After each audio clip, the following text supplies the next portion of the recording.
बोलो जयकारा बोल मेरे श्री गुरु महाराज की जय। श्री नंगली निवासी भगवान की जय। श्री परमहंस दयाल जी महाराज की जय।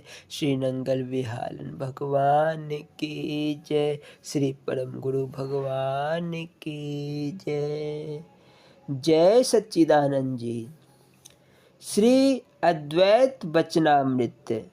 अधमा धनमी छंति मदवा धन मानो, उत्तमा मानमी छंता मानो ही महंताम धनम। निम्न कोटि के मनुष्य धन की ही इच्छा करते हैं, चाहे मान रहे अथवा जाए, धन मिलना चाहिए। मध्यम कोटि के धन और मान दोनों को चाहते हैं, अर्थात कभी धन के लिए अपमान सह लेते हैं, कभी मान बड़ाई के लिए धन का त्याग कर देते हैं। उत्तम कोटि के मनुष्य को केवल मान की ही इच्छा होती है। वह मान को घटाकर धन प्राप्त करने की इच्छा नहीं करते, क्योंकि उत्तम मनुष्यों का मान ही धन है। रहिए पर्वत शिखर पर, कीजिए वन में वास, वहाँ रहिए और नर जहाँ मन मान को नास। संतोषः परमो लाभः, सत्संग परमो धनम, विचारः परम ज्ञानम, समम च परमम सुखम। संतोष अर्थात धैर्य ही सबसे बड़ा लाभ है। इसके कारण थोड़ी प्राप्ति में ही मनुष्य को बड़ा लाभ प्रतीत होता है। सत्संग बड़ा भारी धन है। संसार की धन संपत्ति नाशवान है, सत्संग से जो लाभ पहुँचता है वह अस्थाई है। होए सुसंगत सहज सुखा, दुख कुसंग के थान, गंधी और लौहार की बैठी देख दुखान। विचार परम ज्ञान है, इसके बिना किसी वस्तु की वास्तविकता का पता नहीं चलता। सम अर्थात चित्त की शांति ही सबसे बड़ा सुख है। सभी साधन और सत्संग करने और विचार का फल चित्त की शांति है, इसीलिए इसकी प्राप्ति के लिए प्रयत्न करना चाहिए। बोलो जयकारा हे श्री गुरु महाराज की जय। श्री स्वरूप दर्शन पाठ भक्त वात्सल्य भाग 2। बोलो जयकारा बोल मेरे श्री गुरु महाराज की जय। यह पाठ शुरू करने से पहले दास श्री नंगली निवासी भगवान के चरण कमलों में दंडवत प्रणाम करता है। बोलो जयकारा बोल मेरे श्री गुरु महाराज की जय। ध्यान मूलम गुरुर्मूर्ति, पूजा मूलम गुरुपदम, मंत्र मूलम गुरुवाक्यम, मोक्ष मूलम गुरु कृपा। गुरु जी को कीजिए दंड बटा, कोटि कोटि प्रणाम। कीट न जाने भृंग को, गुरु कर ले आप समान। त्वमेव माता च पिता त्वमेव, त्वमेव बंधु च सखा त्वमेव, त्वमेव विद्या द्रविणं त्वमेव, त्वमेव सर्वं मम देव। भक्त वात्सल्य भाग 2। बोलो जयकारा बोल मेरे श्री गुरु महाराज की जय। एक दिन श्री महाराज जी अपने सत्संग से निवृत्त होकर अपनी मौज बस टहलते टहलते एक कमरे में गए, जहाँ स्वामी अजुनियानंद जी स्वयं झाड़ू दे रहे थे। उनको इस प्रकार सेवा करते देख श्री महाराज जी बहुत प्रेम पूर्वक पूछने लगे, आप यह झाड़ू क्यों देते हो? दूसरे सेवादार कहाँ गए हैं? आपके जिम्मे तो आगे ही काफ़ी सेवा है। मेरी निज सेवा छोड़कर झाड़ू देने का समय क्यों निकाला। दाता दीन दयाल जी के वचनों को सुनकर स्वामी अजुनियानंद जी ने प्रार्थना की, महाप्रभु जी, मैं तो यह सेवा भी आपकी सेवा जानकर कर रहा हूँ। इस महान दरबार में यदि कूड़ा भी उठाने के लिए मिल जाए तो मैं अपने आप को सबसे भाग्यशाली समझूंगा। उनके इन नम्रता भरे वचनों को सुनकर श्री महाराज जी बहुत प्रसन्न हुए और उन्होंने कुछ दूसरे महात्माओं को जो उस समय इधर उधर सेवा कार्य के लिए घूम रहे थे उनको बुलाया और कहा, देखो यह कितने निर्माण भाव से सेवा करते हैं। क्या झाड़ू देने वाला कोई नहीं रहा? आप लोग इनको यह सेवा क्यों करने देते हो? अच्छा, मेरे वचनों को याद रखो, समय आएगा कि मैं सबकी पूजा करवाऊंगा। किसी महापुरुष ने अपने समय में 2-4 महानुभावों की पूजा करवाई होगी, परंतु मैं आप सबकी पूजा करवा कर दिखाऊंगा। तब आपको पता चलेगा कि आप किस महान गुरु दरबार के सेवक हैं। आप समय का आदर करो, समय आपका आदर अवश्य करवाएगा। संसारिक व्यक्ति तो यही कहते हैं, इस गुरु के शिष्य काम करते हैं, परंतु यह पता लगाना कठिन है कि इन शरीरों के अंदर कौन काम करता अथवा करवाता है। यह निज सेवा ही ऊंचा बनाती है। जो ऊंचा बनने के लिए ही सेवा करता है वह भूल है। सेवक को केवल सेवक बनने के लिए ही सेवा करनी चाहिए। ऊंचा बनने को वाले को ऊंचा बनाया जाएगा, परंतु समय पाकर उसका भी पतन होगा। सेवक सदा स्वामी में लीन रहता है। एक दिन श्री महाराज जी कुछ महात्मा जनों के साथ सैर करने के लिए गए। आपने सेवकों की प्रेम परीक्षा लेने के लिए कहा, 5 मिनट में जो सेवक हमारे लिए आश्रम से जल लाएगा वही हमारा पूरा प्रेमी होगा। महाप्रभु के मुखारबिंद से यह शब्द पूर्ण रूप से निकले भी नहीं थे कि स्वामी परम ज्ञानानंद जी तत्काल वहाँ से दौड़े और आश्रम में आकर एक सुराही में पानी डालकर भागे।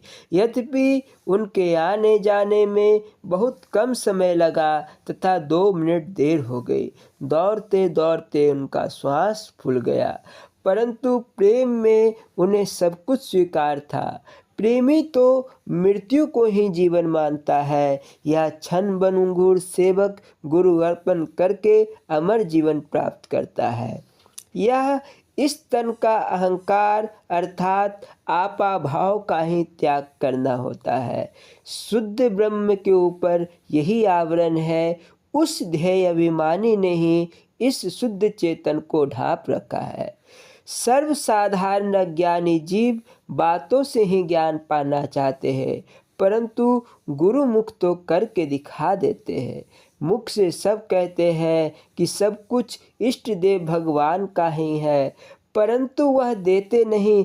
तनिक सा कष्ट आने पर व्याकुल होकर विनती करते हैं कि प्रभु मेरे दुख हरो।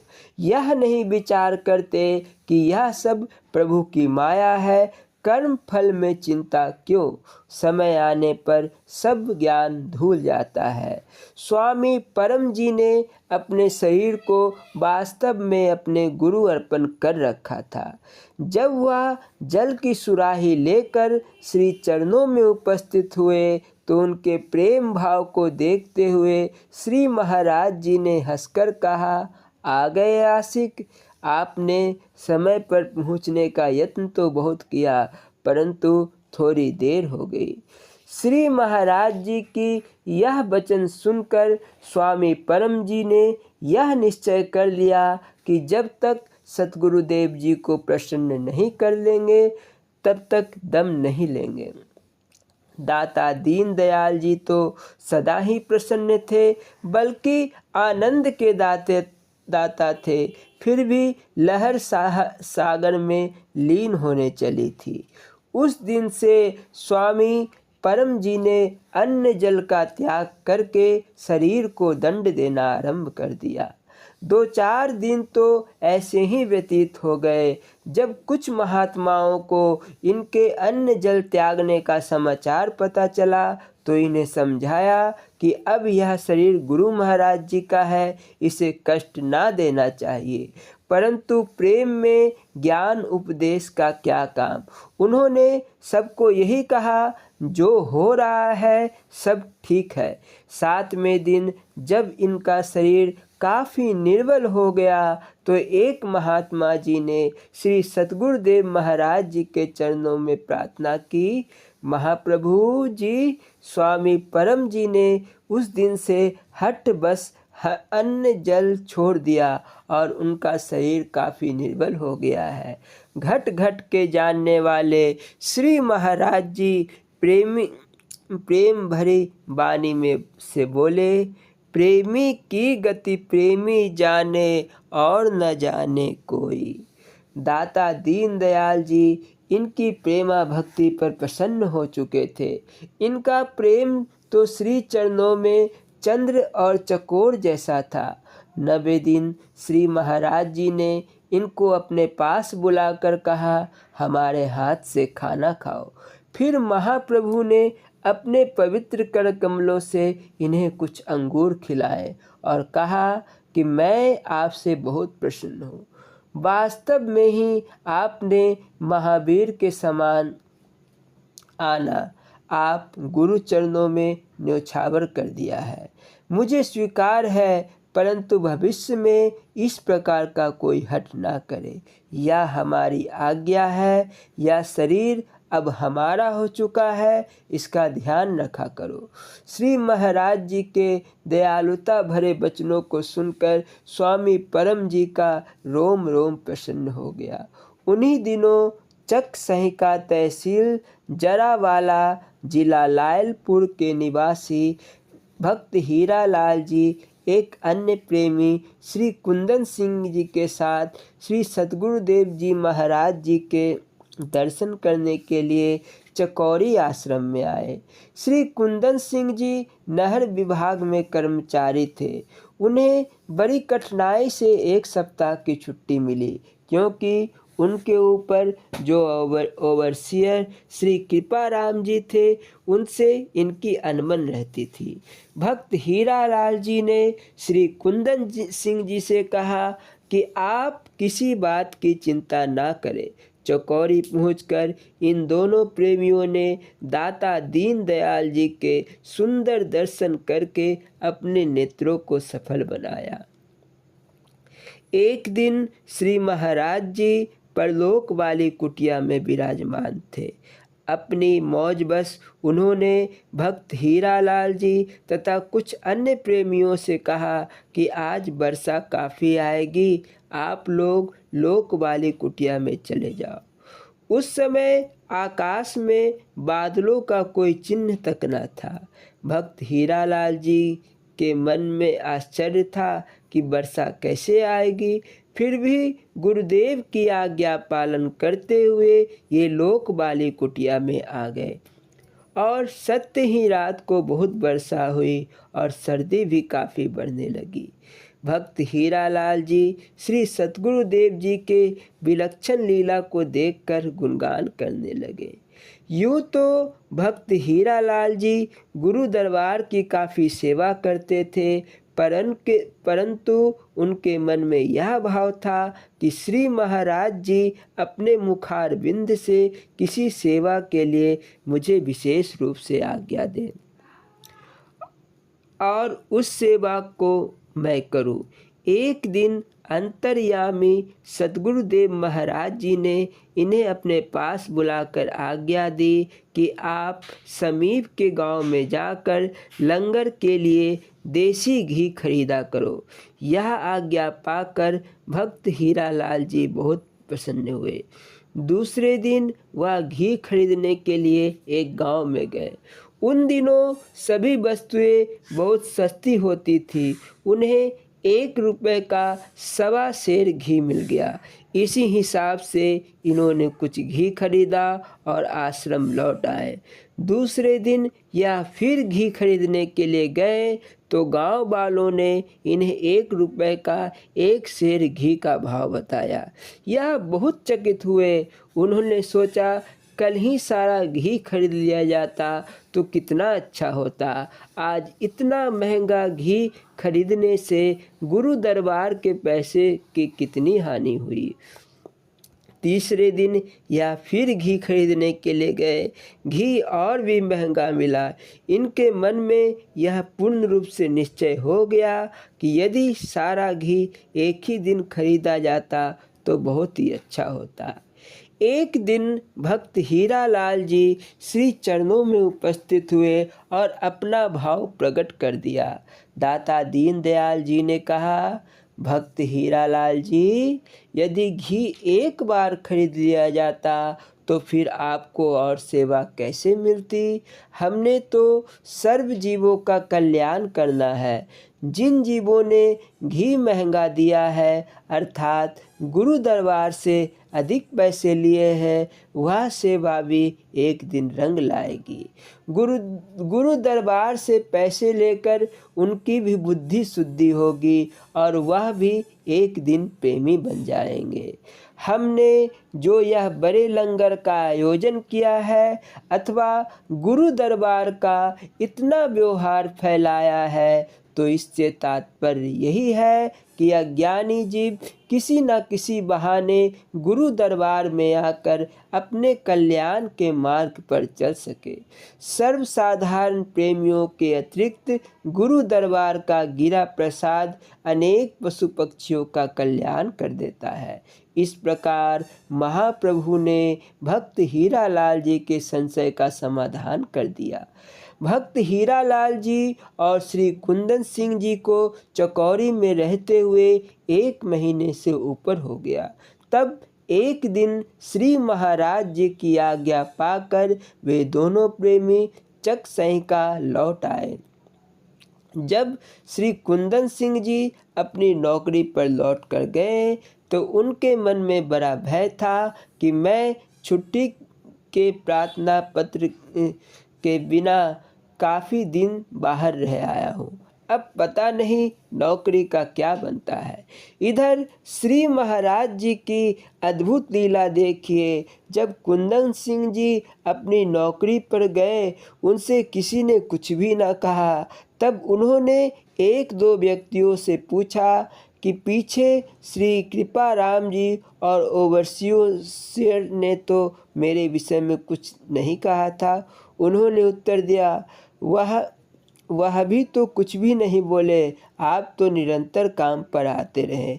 आपकी तो एक दिन की भी अनुपस्थिति नहीं लगी। जब भी हाजिरी के समय आपका नाम लेकर पुकारा जाता तो आपकी आवाज़ आती थी कि मैं उपस्थित हूँ।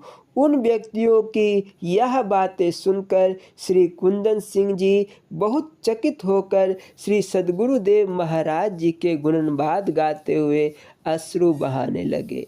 उन्होंने मन में श्री महाराज जी का अथाह सिमरन करके श्री चरणों में प्रणाम किया। जब उन्होंने भक्त हीरालाल जी को यह अद्भुत लीला सुनाई तो वह प्रेम मगन होकर रोने लगे। सर्दियों के दिन थे। सन 1933 का दिसंबर माह चल रहा था। स्वामी अभेदानंद जी तथा स्वामी अजुनियानंद जी तो चिरकाल से श्री महाराज जी की नित्य सेवा में ही थे। स्वामी परम ज्ञानानंद जी, स्वामी गुरु चरणानंद जी, स्वामी नित्यानंद जी को भी गुरुदेव की नित्य सेवा में रहने का सौभाग्य मिलता रहा। सर्वसाधारण जन, भक्त और कई महात्मा जन सदा इस अवसर की प्रतीक्षा में रहते कि कब उन्हें श्री चरणों की सेवा मिले। कई प्रेमियों ने नित्य सेवा के लिए हठ धर्मी भी कर दिखाई, परंतु महाप्रभु की आज्ञा पाकर उन्हें हठ छोड़ना भी पड़ता था। गुरुदेव कहा करते थे कि सेवक को हठ धर्मी नहीं करने चाहिए। भला कहाँ सेवक और कहाँ हठ। परम संत कबीर जी का कथन है, मन मुरीद संसार है, गुरु मुरीद कोई साध, जो माने गुरु बचन को, ताका मथा अगाध। यह जीव कभी स्वतंत्र नहीं रह सकता, इसके सिर पर किसी न किसी की आज्ञा अवश्य रहेगी। अपने स्वामी श्री इष्ट देव भगवान की आज्ञा में न रहकर जीव को मन इंद्रियों का दास होना पड़ा। मन इंद्रियों की आज्ञा तो यह जीव प्रत्येक जन्म में मानता ही आया है, परंतु याद रखो, गुरु की दासता नरक अथवा यम के मार से छुड़ाने वाली है। मन की दासता नरक ले जाने वाली है। मन इंद्रियों के अधीन है, इंद्रियां विषयों के अधीन है। जब बुद्धि भी मन के अधीन हुई तो सब काम ही बिगड़ गया। यह मन इस जीव को दर दर भटकाता है और इंद्रियों के विषय की पूर्ति के लिए अपने परम कर्तव्य और लोक लज्जा की परवाह नहीं करता, जिससे पशु होकर पशु कर्म ही करता है। इस प्रकार के कार्य के लिए नीच योनियों में घूमता रहता है। यह है मन की अधीनता का परिणाम। अब सेवक का यह परम कर्तव्य है कि मन के पंजे से निकलकर केवल गुरु की आज्ञा गुरु की अधीनता ही पसंद करे, जो सभी बंधनों से छुड़ाने वाली है। ऐसे पवित्र उपदेश देकर श्री महाराज जी अपने सेवकों को हठ धर्मी से रोका करते थे। कई बार प्रेमी निज सेवा मांगने के लिए कई अन्य दिन अन्न जल त्याग करके प्रार्थना किया करते थे। तब श्री महाराज जी कहते थे, आपको हमारी सेवा से बढ़कर हमारी प्रसन्नता प्राप्त करने का यत्न करना चाहिए। जिसकी सेवा के लिए आपके मन में इतनी तड़प है, उसकी आज्ञा मानने के लिए कौन तैयार है। आज्ञा सम न सुसाहिब सेवा, यही प्रसाद पाए जन भेबा। आज्ञा के समान कोई सेवा नहीं। सेवा केवल आज्ञा की पहचान के लिए की जाती है। भगवान उसके प्रति ही आज्ञा करते हैं जिसको आज्ञा पात्र समझते हैं। सेवा करना कोई वीरता नहीं। सेवा कई बार अहंकार भी पैदा कर सकती है। आज्ञा और सेवा में आकाश पाताल का अंतर है। जो सेवा पाकर की जाए वह अहंकार की शत्रु होगी, परंतु जो सेवा अपने मनमति अनुसार की जाए वह मालिक की प्रसन्नता से दूर रखेगी। याद रखें, आज्ञा हर एक को नहीं दी जाती। आज्ञा मानने वाला साक्षात गुरु का ही रूप हो जाता है। तब तक गुरु ऐसी आज्ञा ही नहीं देते जब तक कि सेवक को सेवक ना जान ले। गुरु आज्ञा तो सदा मन इंद्रियों के सुख के विरुद्ध होगी। जो सेवा मन को सुखी रखने के लिए की जाती है और जो आज्ञा भलाई की इच्छा से की जाती है वह सेवा ना तो सेवा है और ना ही आज्ञा वह आज्ञा है। वह केवल आज्ञा तक पहुँचने का मार्ग है। भला गुरु की मौज का अंत सेवक कैसे पा सकता है। गुरु नानक देव जी ने मुर्दा खाने की आज्ञा सर्व सेवकों को दी, परंतु सबने इनकार कर दिया।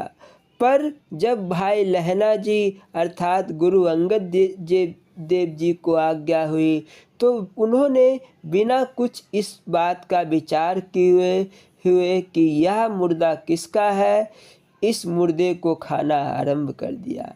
इनके पास यह मुर्दा तत्काल हलवा बन गया। वह हलवा खाने को सब तैयार हो गए। उसी दिन गुरुद्वारे में से हलवा का प्रसाद वितरित हुआ। श्री कबीर जी का कथन है, उल्टे सुलटे बचन का सिख न माने दुख, कहे कबीर संसार में, सो कहिए गुरुमुख। उदाहरण के रूप में गुरु महाराज जी यदि किसी सेवक से दिन को दिन ही कहकर पूछे तो सेवक भी दिन ही कहे, तो सब लोग उसे दिन ही मानते हैं। ठीक सेवकों और सर्वसाधारण संसारियों में क्या अंतर रहा। यदि गुरुदेव दिन को रात कहें तो सेवक बिना संशय भाव के सत्य वचन कहकर रात मान ले। श्री रामचरितमानस के उत्तरकांड में भगवान राम कहते हैं, पुनि पुनि सत्य कहो तो ही पाही, मोह सेवक सम प्रिय को नाही। एक दिन स्वामी अजूनियानंद जी ने स्वामी परम ज्ञानानंद जी को बुलाकर कहा कि श्री महाराज जी की आज्ञा है कि चूल्हा में शीघ्र आग जलाओ, पानी गर्म करना है। स्वामी परम जी यह शब्द सुनते ही तत्काल वहाँ से दौड़कर लंगर में गए और तंदूर से आग लेनी चाहिए। उनसे आग उठाने का कोई शीघ्र प्रबंध ना हो सका, तो प्रेम की मस्ती में आकर अपनी शरीर की परवाह ना करते हुए जलते अंगारों को अपने हाथों में उठाकर लोहे के चूल्हे में भर दिया। इस प्रकार अंगारे उठाने से उनके हाथ जल गए और छाले पड़ गए। इस दृश्य को देखकर सभी महात्मा विस्मित रह गए। तब यह समाचार श्री महाराज जी तक पहुंचा तो महाप्रभु ने स्वामी परम जी को अपने पास बुलाकर उन्हें शुभ आशीर्वाद देते हुए कहा, प्रेमी को ऐसा ही होना चाहिए। मेरी सेवा की आवाज़ सुनते ही प्रेमी अपने शरीर की सुधि भूल गया और अपने सुख की आहुति मेरे सुख में दे दी। प्रेमी गुरु के सुख को ही अपना सुख मानता है। फिर सतगुरुदेव जी ने इनसे पूछा, परम जी हाथ किसके जले? इन्होंने नेत्रों से प्रेम अश्रु बहाते हुए प्रार्थना की, हुजूर आपको ही पता हो हाथ किसके जले, मुझे कुछ नहीं पता, आपकी माया आप ही जाने। यह प्रेम भरा उत्तर सुनकर श्री महाराज जी ने अपना इनके सिर पर पवित्र कृपा का हाथ रखकर उनके प्रेम और भक्ति की सराहना की, जिससे सब सेवकों को परम सुख मिला। श्री सतगुरुदेव जी चकौरी में विराजमान थे। किसी प्रेमी ने महाप्रभु के चरण कमलों में कुछ धन की सेवा भेंट की। श्री महाराज जी अपने निज सेवक स्वामी अजूनियानंद जी को वह सेवा संभालने के लिए दे दी। स्वामी अजूनियानंद जी दूसरे कमरे में जाकर बक्स में यह सेवा रखने लगे। इतने में महाप्रभु को कोई काम याद आया तो उन्होंने स्वामी अजूनियानंद जी को आवाज़ दी। उनके आने में कुछ देर हो गई। जब वह श्री चरणों में उपस्थित हुए तो गुरुदेव ने पूछा, क्या कर रहे थे? इन्होंने उत्तर दिया, महाप्रभु की सेवा के पैसे संभाल रहा था। श्री महाराज जी ने आज्ञा दी, वह सेवा यहाँ ले आओ। तत्काल आज्ञा का पालन किया गया। जब वह नोट लेकर आए, श्री महाराज जी ने कहा, आज आपको इस धन के पीछे गुरु आज्ञा का उल्लंघन करने का साहस हुआ है। भविष्य में पता नहीं क्या हो। इतने शब्द कहकर श्री सतगुरुदेव जी ने इन्हें वह नोट फाड़ने की आज्ञा दी। यह अपने मन में बहुत भयभीत हुए कि अब क्या किया जाए। यदि श्री महाराज जी की आज्ञा का पालन करता हूँ तो गुरु दरबार की सेवा व्यर्थ जाती है, और आज्ञा का उल्लंघन करता हूँ तो पाप का भागी बनूंगा। श्री सतगुरुदेव जी ने इन्हें उलझन में पड़ा देखकर बोले, सोच क्या रहे हो? तुरंत इन नोटों को फाड़ दो ताकि कभी आज्ञा पालन में देर न हो। इन्होंने महाप्रभु के सामने नोट फाड़ दिए। पता नहीं वह कितना धन था, परंतु सच्चे गुरु दरबार के सद्गुरु के दरबार में भला किस बात की कमी आ सकती। एक बार स्वामी अभेदानंद जी तथा स्वामी अजुनियानंद जी बड़ी चिंता में पड़ गए। उनके पास सेवा के लिए खजाने में धन नहीं था। यह सोचने लगे, यदि श्री महाराज जी ने किसी काम के लिए कहा तो पैसे कहाँ से आएंगे। ये मन ही मन प्रार्थना कर रहे थे किसी प्रकार सेवा का प्रबंध हो जाए। महाप्रभु इन्हें बाहर आंगन में आसन बिछाने के लिए कहा। इन्होंने तुरंत ही श्री महाराज जी के लिए पलंग पर सुंदर आसन बिछा दिया। महाप्रभु उस पर विराजमान हो गए। थोड़ी देर पश्चात दाता दीनदयाल जी ने कहा, पलंग की चादर के नीचे पता नहीं क्या है, यह क्या वस्तु पड़ी है, इसे आकर उठाओ। इन्होंने तत्काल चादर उठाकर देखा तो वहाँ काफ़ी धन पड़ा पाया।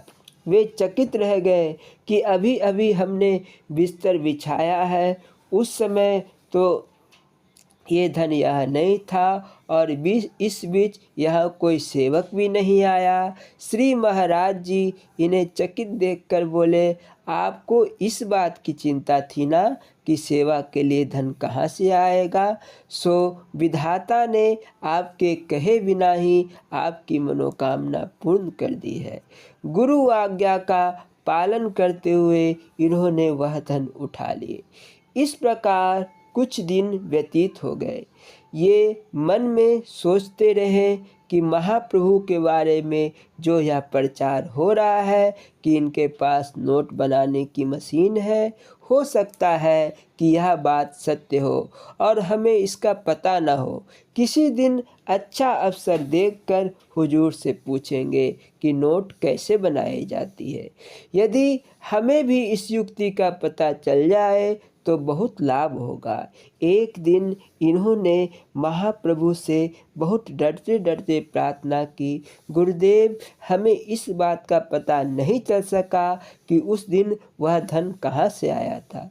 श्री महाराज जी हंसकर बोले, समर्थ गुरु के पावन दरबार की सेवा रिद्धि या सिद्धियाँ स्वयं आकर करती है। पूर्ण सद्गुरु के समस्त कार्य प्रकृति अधीन होते हैं, इसीलिए उन्हें स्वयं कोई चिंता नहीं रहती। एक दिन श्री महाराज जी ने सभी को संबोधित करते हुए कहा, हमारे पास खजाने में पैसे नहीं है, खर्च प्रत्येक दिन करना होता है। लंगर का पूरा काम करने के लिए हम किसी चेले को बेचना चाहते हैं। हमारी इच्छा है कि जिसको बिकना हो हाथ ऊंचा करे।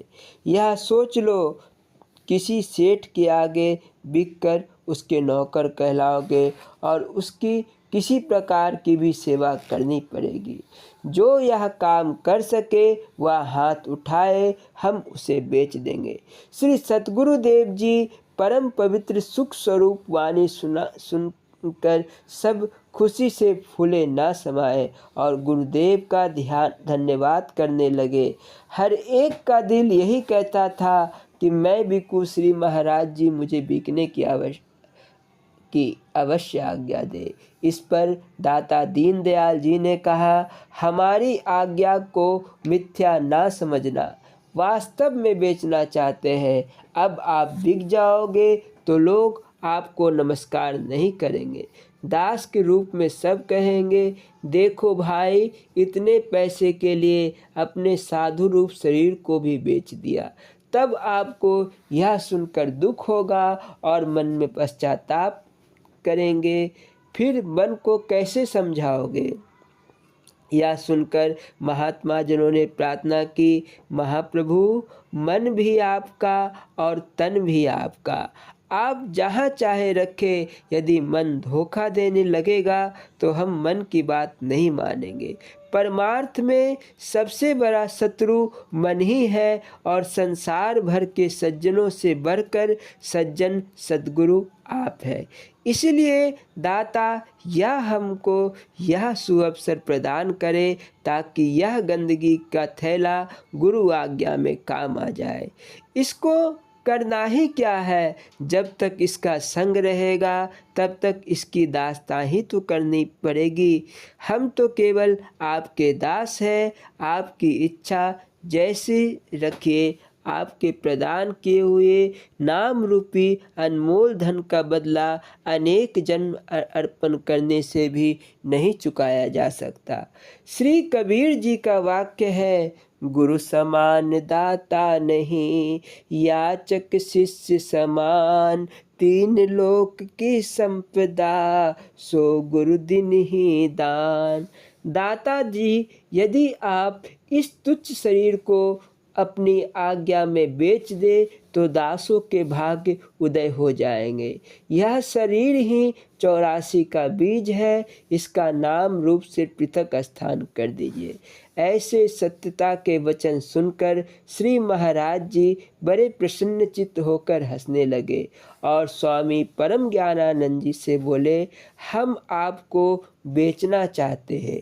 इतना सुनकर स्वामी परम जी ने आंखों में अश्रु भरकर हाथ बांधे प्रार्थना की, दाताजी आज्ञा प्रदान कीजिए ताकि इस शरीर को चीरकर आपके पवित्र चरणों में रख दूं।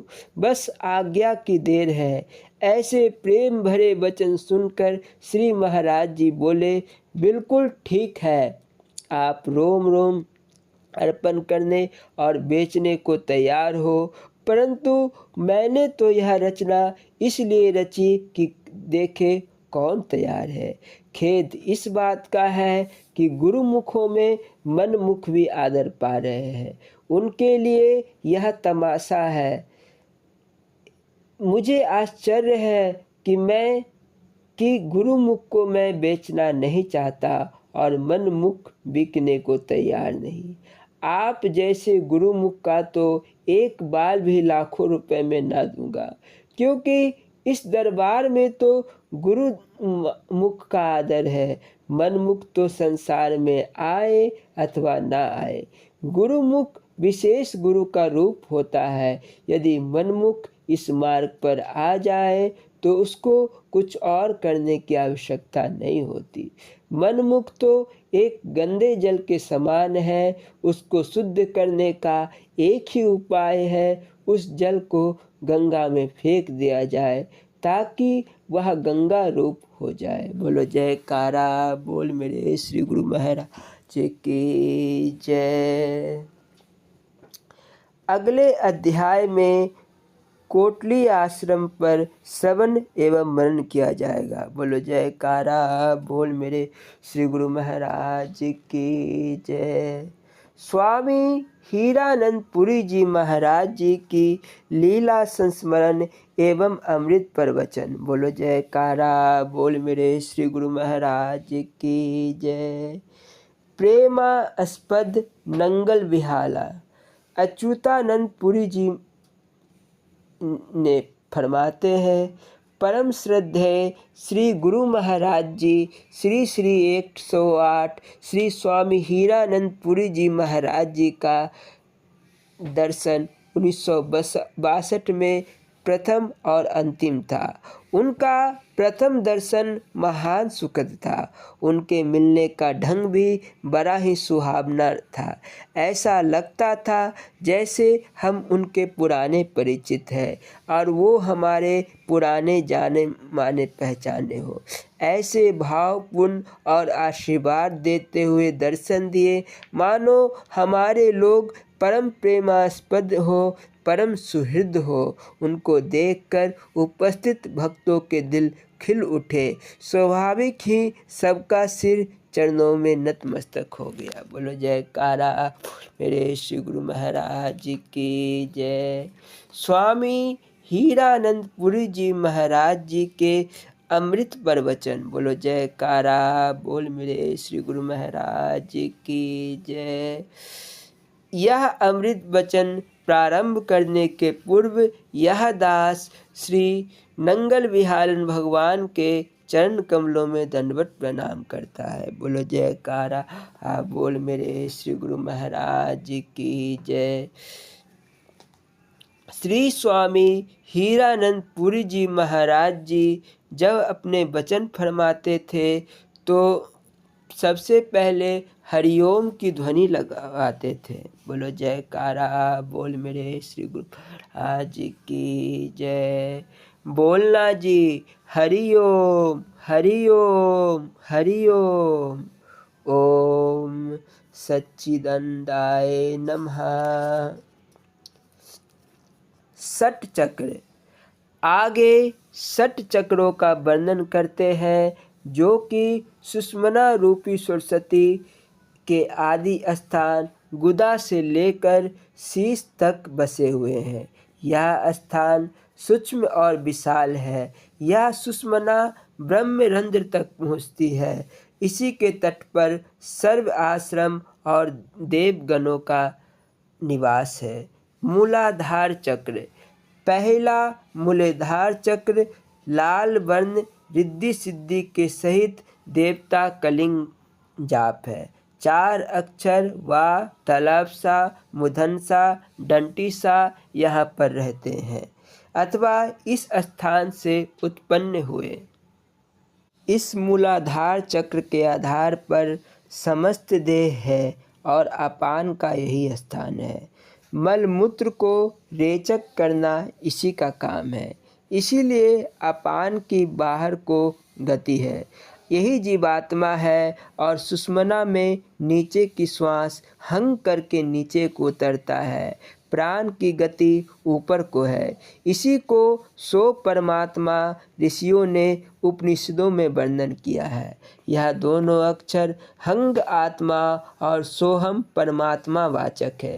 प्रत्येक प्राणधारी जीव के अंदर श्वास प्रश्वास की गति में होता ही रहता है। इसको अजपा जाप, अजपा गायत्री, हंस मंत्र, हंस गायत्री, पराबानी, सतनाम, अखंड, सुमिरन शब्द, ब्रह्म आदि नामों से वर्णन किया है। यह अजपा जाप त्रिगुणातीत आनंदमय है। इसमें दत्तचित्त होने से अथवा लवलीन होकर तद्रूप हो जाने से अभ्यासी आत्मा सर्व पासों से छूटकर परमात्मा की प्राप्ति रूप परमानंद अर्थात मोक्ष को प्राप्त होता है। स्वाधिष्ठान चक्र। दूसरा स्वाधिष्ठान चक्र है। इसका निवास उपस्थ इंद्रियों में है। इसका देवता ब्रह्मा सावित्री है। यह पीले रंग षट पैखरी बा भा मा या रा ला और हिंग जाप है। इंद्रादि सब देवों का वास है। रजोगुण के द्वारा यहाँ से उत्पत्ति की जाती है। तीसरा मणिपुर चक्र है। इसका नाभि में निवास है। विष्णु महालक्ष्मी देवता है। श्रृंग जाप है। नील वर्ण 10 पैंखरी अथवा 10 अक्षर है। डा ढा ना ता था दा धा ना पा फा ये 10 अक्षर यहाँ से उत्पन्न हुए हैं। यहाँ से सतोगुणों द्वारा पालना होती है। अनहद चक्र। चौथा अनहद चक्र है।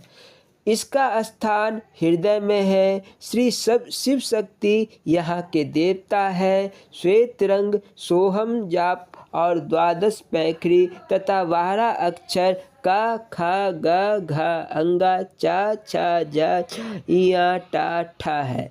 यह 12 अक्षर हृदय स्थान से उत्पन्न हुए। यहाँ से 10 प्रकार का अनहद शब्द प्रकट होता है। इसी कारण इस चक्र को अनहद चक्र वर्णन किया है। इस स्थान से रुद्रदेव तमोगुण लेकर विनाश करता है। विशुद्ध चक्र। 5वां विशुद्ध चक्र है। इसका निवास कंठ में है। श्वासों के आने जाने में सोहम जाप, धौला रंग, जीव शक्ति देवता, षोडश दल आदि 16 अक्षर है। आ ई उ री री ली ली ए ओ औ अंग आह ये 16 स्वर अथवा अक्षर कंठ देश से उत्पन्न हुए हैं। आज्ञा चक्र। छठा आज्ञा चक्र है। इसका निवास दोनों नेत्रों के मध्य में है। आत्मा देवता 5 तत्वों के 5 ही रंग 2 दल अथवा 2 अक्षरों त्राज्ञा अथवा हंग छंग भी कहते हैं। ये 6 चक्र श्री सद्गुरु परम संत सत्पुरुष स्वरूपानंद जी महाराज जी की असीम कृपा से वर्णन किए हैं। यदि इसमें भूल से कुछ न्यूनता या अधिकता हो गई हो तो सद्गुरु भगवान मुझे अबोध जानकर क्षमा करे। इस आज्ञा चक्र को तीसरा तिल अथवा शिव नेत्र, श्याम श्वेत आदि नामों से ही पुकारते हैं। अभ्यासी पुरुष प्रथम इसी स्थान से अजपा सुमिरन के द्वारा वृत्ति का निरोध करते हैं अथवा समेटकर ऊपर सहस्त्रदल कमल की ओर उल्टाते हैं, क्योंकि तीसरे तिल के साथ अंतःकरण की डोर लगी हुई है और अंतःकरण के साथ 10 इंद्रियों की डोर लगी हुई है। इसलिए तीसरे तिल अथवा सर्व इंद्रियों का झुकाव ऊपर ब्रह्मांड की ओर हो जाता है। ध्यान में जितनी विशेषता नेत्रों की है अथवा दर्शन का आनंद पाता है, उतना और किसी भी इंद्रिय को नहीं है। दृष्टि में सर्व प्रकार की पूर्णताई है। इसीलिए जो गुरुमुख अभ्यासी शीघ्र ब्रह्म ज्योति का साक्षात दर्शन करना चाहता है, वह सर्व प्रयत्न से दृष्टि साधन करे अथवा ध्यान करे, जिसको ध्यान योग, सहज योग या सहज समाधि कहते हैं। अभ्यास श्रद्धा, प्रेम और पूर्ण भरोसा रखकर नित्य करना चाहिए। हरिओम। शांति शांति शांति। बोलो जयकारा बोल मेरे श्री गुरु महाराज की जय। स्वामी परम ज्ञानानंद पुरी जी महाराज जी की लीला संस्मरण एवं अमृत प्रवचन। बोलो जयकारा बोल मेरे श्री गुरु महाराज की जय।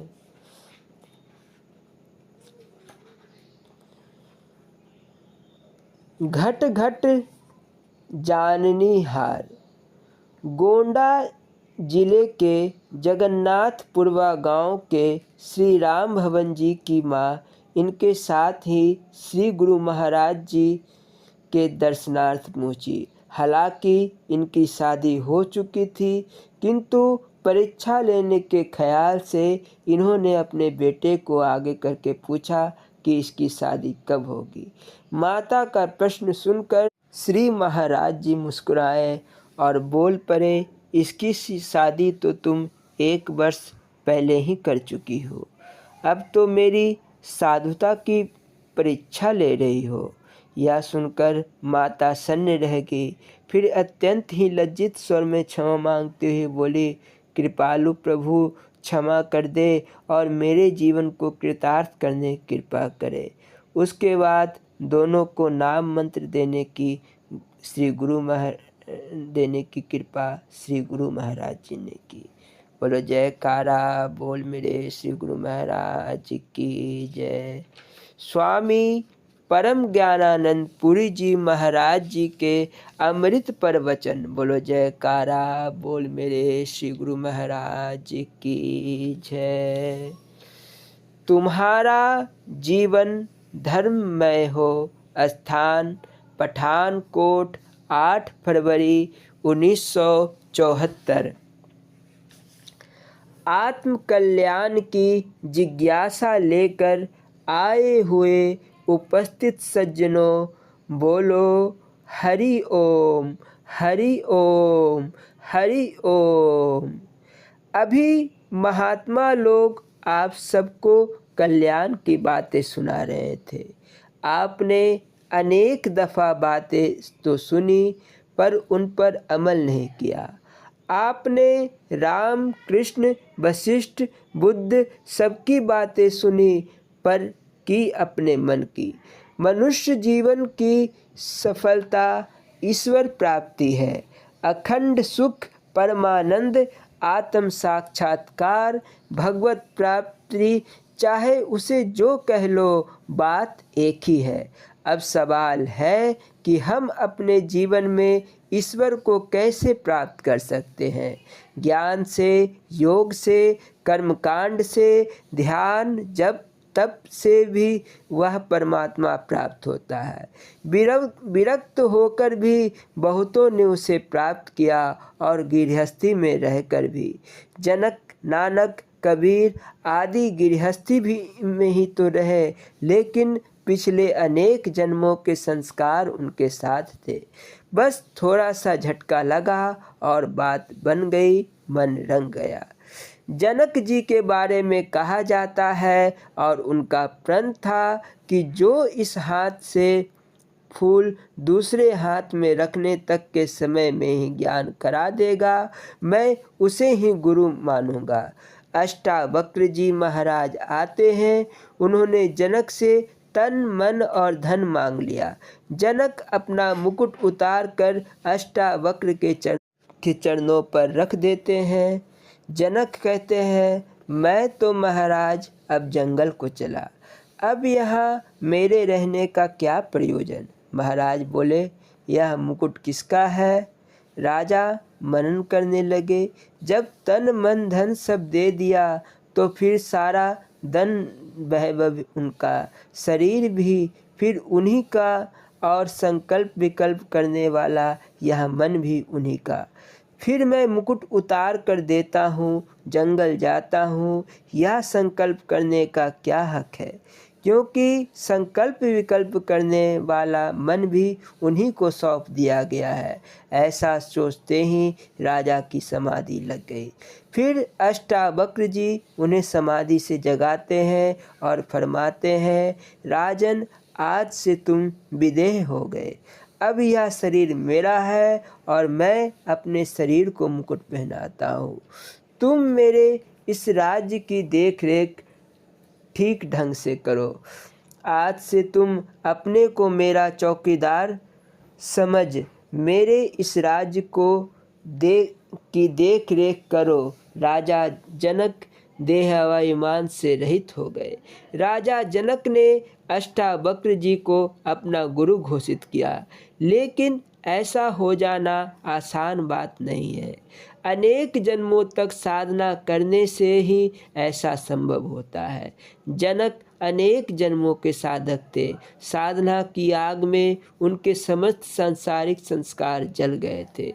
यह उनका अंतिम जन्म था। शास्त्र कहते हैं, अनेक जन्म संसिद्धि ततो यति पराम गतिम, अर्थात अनेक जन्मों तक साधना करने से ही उस परम तत्व की प्राप्ति हो सकती है।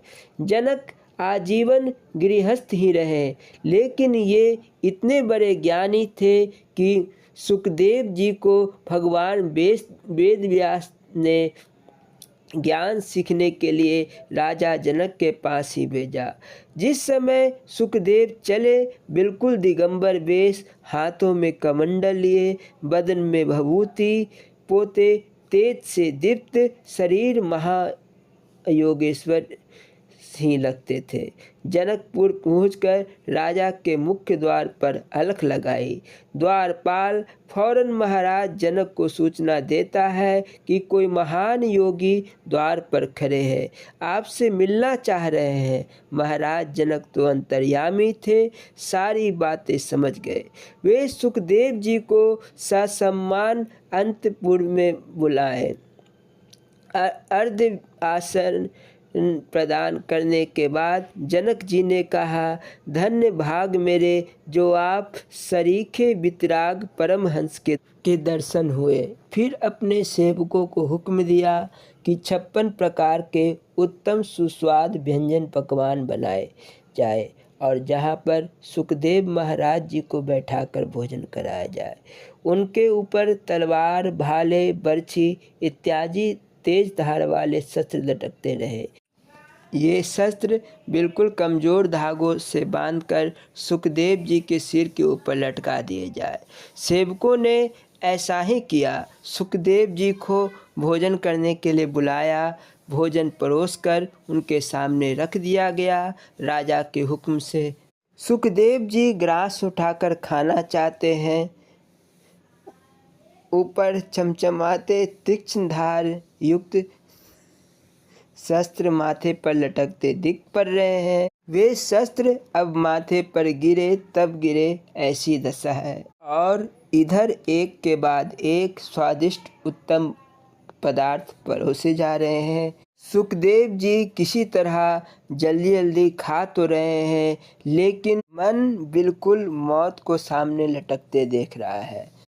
खा तो सब गए, पर खट्टा मीठा का कुछ भी पता नहीं चला। पुनः वे जनक के पास बुलाए गए। हंसते हुए जनक जी ने पूछा, कहिए महाराज कैसा लगा? कौन कौन से पदार्थ परोसे गए थे? सुखदेव जी बोले, मत पूछिए महाराज, खाना तो मैं खा रहा था, लेकिन मन उस समय वहाँ था नहीं। वह तो तलवार ही लटकती देखता रह गया। सामने मौत खड़ी थी, स्वाद किसे पता चले। सुखदेव जी को संदेह हो गया था कि इतने ऐश्वर्यों के बीच में रहने वाला, एक से बढ़कर एक उत्तम पदार्थ खाने वाला, इतने ठाट बाट से रहने वाला, भला मुझे क्या उपदेश देगा? कहाँ मैं सर्वत्यागी तपस्वी और कहाँ सर्वभोगी राजा जनक। सुखदेव जी राजा जनक की आंतरिक स्थिति को तौल नहीं सके थे। बामा रूप को देखकर संशयग्रस्त हो चुके थे। जनक बोले, ऐ तपस्वी कुमार, जैसे तुझे मौत की याद से खाने का स्वाद नहीं मिला, वैसे ही मुझे हर श्वास में ऐसा लगता है कि अंदर गया वह श्वास पुनः लौटेगा भी या नहीं। फिर मुझे ये सारे वैभव क्या रस दे सकते हैं? इनमें मेरा कोई आकर्षण नहीं, व्यवहार मात्र बुलाता हूँ। मैं इन विषयों से बिल्कुल निर्लिप्त हूँ। अपने से ही तुम अनुमान लगा लो। सुखदेव जी समझ गए। इधर महाराज जनक सत्संग में संलग्न ही थे कि इतने में दूत ने आकर सूचित किया, महाराज जी, नगर में भीषण आग लग गई है। बड़ी बड़ी लपटों ने सारे नगर को जलाना प्रारंभ कर दिया है। यह सुनकर भी जनक जी पूर्णतः शांत रहे, जैसे कुछ हुआ ही ना हो। पर सुखदेव जी को अपनी लंगोटी की याद आ गई। वे उसे लेने चल पड़े। महाराज जनक कहने लगे, तपस्वी सुखदेव, संपूर्ण नगर को जलते देखकर भी मुझे कोई परवाह नहीं है, और आपको लंगोटी की भी परवाह बनी हुई है। यह सुनते ही उनकी आंखें खुल गई, उन्हें आत्म ज्ञान प्राप्त हो गया। चरणों में मस्तक झुकाकर पुनः जंगल की ओर चले गए। पर गृहस्थी में शास्त्रिक ढंग से रहा जाए तब ऐसी बात बनेगी। नानक, कबीर और बड़े बड़े महापुरुष भी गृहस्थी में ही रहे, पर दुनिया में वे आज तक अमर है। लेकिन ऐसा बनने के लिए अनेक जन्मों में विरक्त होकर घोर तपस्या करने की ज़रूरत होती है। तब कहीं अंतिम जन्म में ऐसी स्थिति उत्पन्न होती है।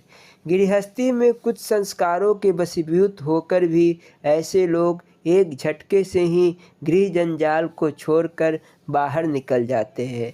थोड़ी सी साधना के अभ्यास मात्र से ही दिव्य स्थिति को प्राप्त कर लोकहित के कार्यों में लग जाते हैं। आज तो हम लोग नास्तिक बनते जा रहे हैं, कहते हैं कि भगवान है ही नहीं। भला सभी उल्लू और अंधे मिलकर कह दें कि सूर्य है ही नहीं, तो क्या माना जा सकता है कि सूर्य नहीं है? नहीं, हरगिज नहीं। वैसे ही यदि कुछ लोग ईश्वर को नहीं मानते तो उनके ना मानने से ईश्वर का क्या बिगड़ता है? सत्य जो है उसे मानेंगे या ना मानने से सत्य का कुछ भी नहीं बिगड़ सकता। हाँ, हमारा ज़रूर बिगड़ जाएगा। दुनिया में अगर आप लोगों की कोई मदद करे, कुछ रुपयों की सहायता कर दे, तो जीवन भर आप उसके एहसानमंद रहते हैं, उसके आगे झुकते हैं, उसकी इज्जत करते हैं। उस प्रभु ने हमें बहुमूल्य मानव शरीर देकर यहाँ भेजा है। इस शरीर के एक एक अंग इतने मूल्यवान हैं कि बड़े से बड़े सेठ भी नहीं खरीद सकते। अगर आंखें खराब हो जाए तो लाखों खर्च करने भी वैसी आंखें नहीं मिल सकती है। अगर फेफड़े खराब हो जाए तो लाखों करोड़ रुपयों से भी वैसे फेफड़े नहीं मिल सकते। यदि किडनी खराब हो जाए तो बचना मुश्किल हो जाए। अभी हाल में ही जयप्रकाश नारायण जी की किडनी खराब हो गई तो विदेशों से लाखों रुपयों की लागत से डायलिसिस की मशीनें मंगवाई गई। अब जयप्रकाश जी का खून सारे शरीर का रक्त पहले हर तीसरे दिन बाहर निकाला जाता है, फिर मशीन से साफ कर उस खून को पुनः शरीर में पहुंचाया जाता है। अगर ऐसा नहीं किया जाए तो खून इतना जहरीला बन जाएगा कि बेचारे 3 दिन में ही मर जाएंगे, क्योंकि यह किडनी ही खून के जहर को पेशाब के द्वारा बाहर निकालती है। इस क्रिया को करने में जयप्रकाश जी को बहुत कष्ट होता है, बुखार भी हो जाता है। भगवान की ओर से तुम्हें ये सब मुफ्त में ही दिए गए हैं। उस भगवान को मानते तक नहीं हो, एहसानमंद होना तो दूर की बात है, उस प्रभु को तुम कभी याद नहीं करते। इस कृतज्ञता रूपी पाप की वजह से हम दुखी हो रहे हैं। इसीलिए मनुष्य होकर ईश्वर पर विश्वास करो और धर्म पूर्वक जीवन बिताओ। अपना हित अनहित कौन नहीं जानता, हित अनहित पशु पक्षी हो जाना। इतना कहकर मैं तुम्हें गुरु महाराज जी की ओर से आशीर्वाद देता हूँ कि तुम्हारा जीवन धर्ममय हो, तुम्हारी आस्तिक भाव बढ़े और तुम मानव जीवन की सफलता को प्राप्त करो। बस बोलो श्री गुरु महाराज की जय। बोलो जयकारा बोल मेरे श्री गुरु महाराज की जय। श्री नंगली निवासी भगवान की जय। श्री परमहंस दयाल महाराज की जय। श्री नंगल विहारन भगवान की जय। श्री परम गुरु भगवान की जय। बोलो जयकारा बोल मेरे श्री गुरु महाराज की जय। जय सच्चिदानंद जी।